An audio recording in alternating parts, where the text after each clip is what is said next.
Olá, tudo bem? Eu sou o professor Wilson e na videoaula de hoje nós vamos falar sobre filosofia helenística. Vamos conhecer esse importante período da filosofia antiga. O que seria mesmo a filosofia helenística?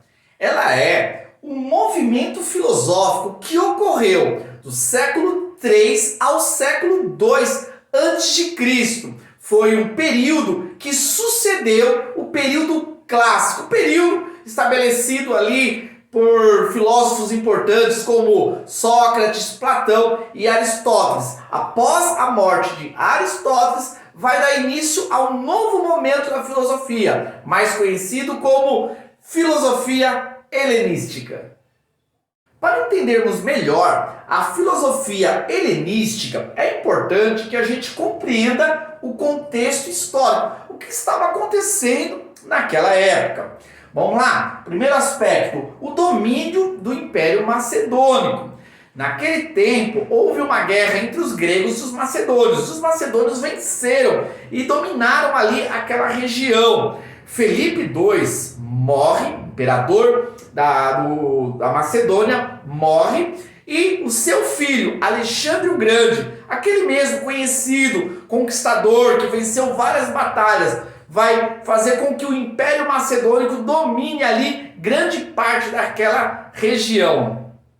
Diferente do período clássico, que o conhecimento dos gregos estava restrito a Atenas, às polis gregas. No período helenístico, com a conquista dos macedônios, nós vamos ter uma mistura do pensamento grego com o pensamento dos outros povos. Isso vai fazer com que haja uma exportação das ideias nascidas ali em Atenas, que vão ser alcançadas por outras regiões. Este era o sonho do Alexandre o Grande, que o mundo pudesse ser multicultural e que houvesse uma grande influência do pensamento grego nas outras realidades culturais.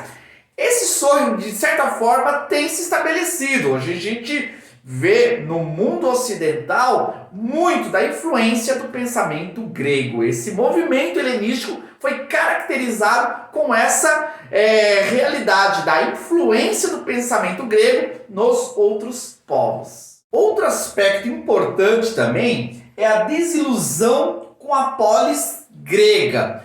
Com o domínio dos macedônios, os atenienses já não esperavam mais aquela polis perfeita, aquele sonho de viver aquela liberdade, a liberdade do grego, no qual ele administrava a organização da cidade, no qual ele tinha participação política mais efetiva, e assim, como fazia parte ali do convívio de uma autonomia que fazia parte das polis. Nesse caso, eles perdem essa esperança e começam agora a viver um tempo de muito sofrimento. Entretanto, nós vamos ver que vai haver ainda um crescimento da filosofia. Agora nós não vamos ter aqueles filósofos como Platão, que estabelecia ali dentro da sua academia, da sua escola, as suas bases filosóficas. Assim também não vamos ter, como nós tínhamos lá na Macedônia, a escola de Aristóteles, o próprio Aristóteles incutindo a sua filosofia. Nós vamos ter as escolas que vão ser espalhadas no mundo helenista. As principais escolas vão ser o epicurismo, o estoicismo, o ceticismo, o platonismo, assim como também o cinismo. Essas escolas vão difundir o pensamento filosófico e vão tratar de questões relacionadas ao contexto histórico, aquilo que eles estavam vivendo naquela época. O que essas escolas vão tratar? O assunto principal era o que é a felicidade. Lembrando que a desilusão que eles tiveram com a polis levou eles a buscar a felicidade. Como agora vão ser felizes? Como que eles poderiam ter um objetivo na vida? Como que eles poderiam viver e desfrutar da felicidade? Diante desse questionamento, As escolas filosóficas vão buscar trazer uma resposta a essas indagações. Entre as escolas que trabalharam a questão da felicidade, podemos dar destaque ao epicurismo, a escola de Epicuro. Essa escola foi extremamente influente naquela época, desenvolvendo toda uma estrutura de reflexão sobre a felicidade. Lembrando que o pensamento do epicurismo ainda hoje se faz muito presente na nossa realidade, a realidade contemporânea. O epicurismo estabeleceu 4 regras para que o indivíduo buscasse a felicidade. Essas regras fariam parte da vida das pessoas. Elas deveriam adotar essas regras para que pudessem atingir a felicidade. A primeira regra consistia em não se preocupar com Deus.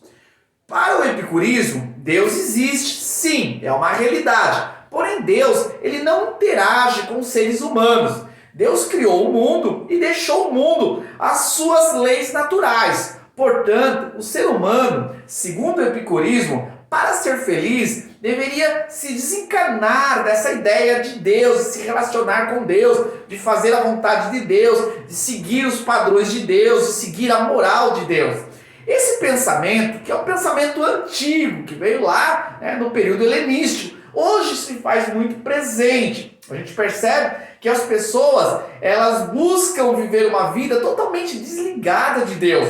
Até acreditam na existência de Deus, creem em Deus, porém vivem totalmente indiferentes do seu padrão moral, da sua vontade e de um relacionamento com o Criador. Isso faz parte já de uma influência do epicurismo.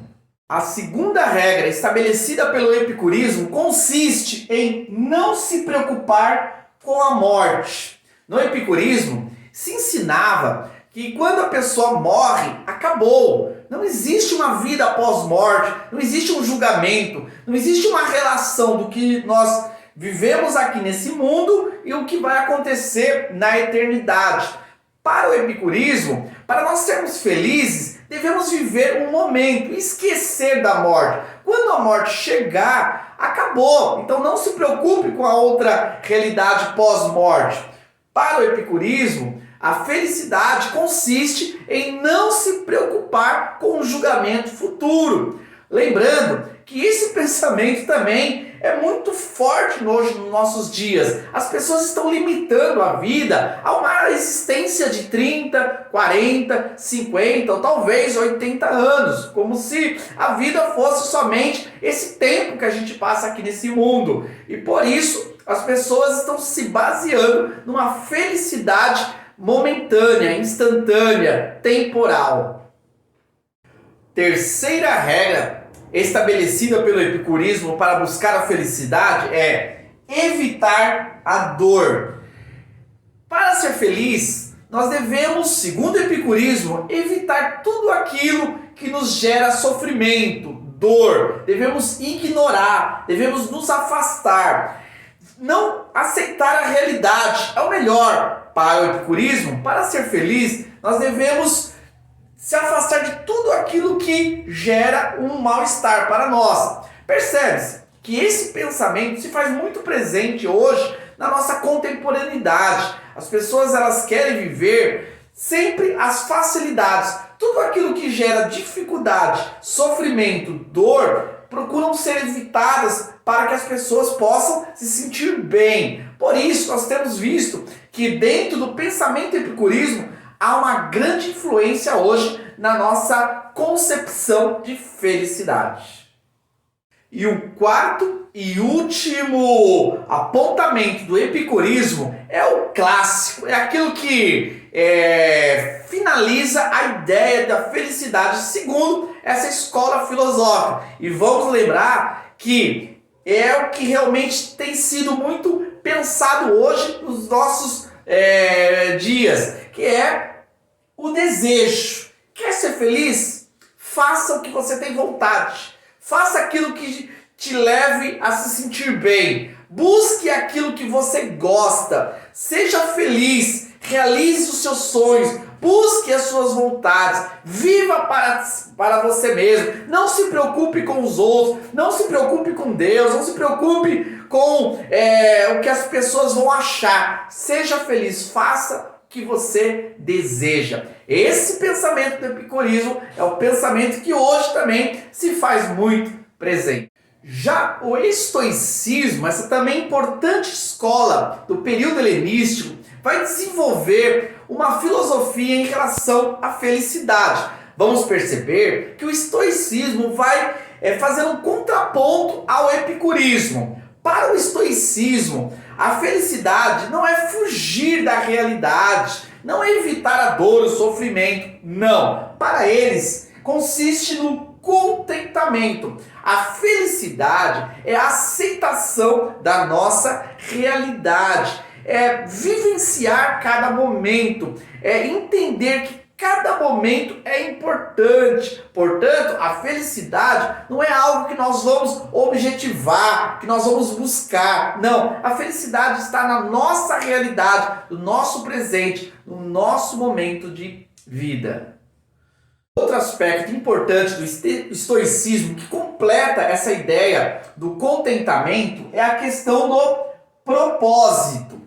Para o estoicismo, nós não podemos fugir da realidade, porque a realidade ela se faz presente na nossa vida e ela se faz presente por um propósito. Tudo que nós enfrentamos na vida, elas precisam ser encaradas, olhadas como uma oportunidade para o nosso crescimento, seja um momento de dor, seja um momento de sofrimento, seja algo desagradável. Tudo isso tem um propósito e nós devemos reverter os momentos de adversidade para momentos bons, entendendo que em tudo que nós enfrentarmos há um aprendizado. Nós aprendemos com as circunstâncias. Evitar o sofrimento é deixar de crescer, é deixar de aprender, é deixar de ter uma oportunidade para amadurecer. É isso aí, pessoal. Espero que vocês tenham aí curtido esse conteúdo acerca da filosofia helenística. Não deixe de nos ajudar aí dando um joinha aí, uma curtida nesse vídeo e também se inscrever no nosso canal para não perder nenhum conteúdo. Aguardo vocês para o próximo vídeo. Até mais!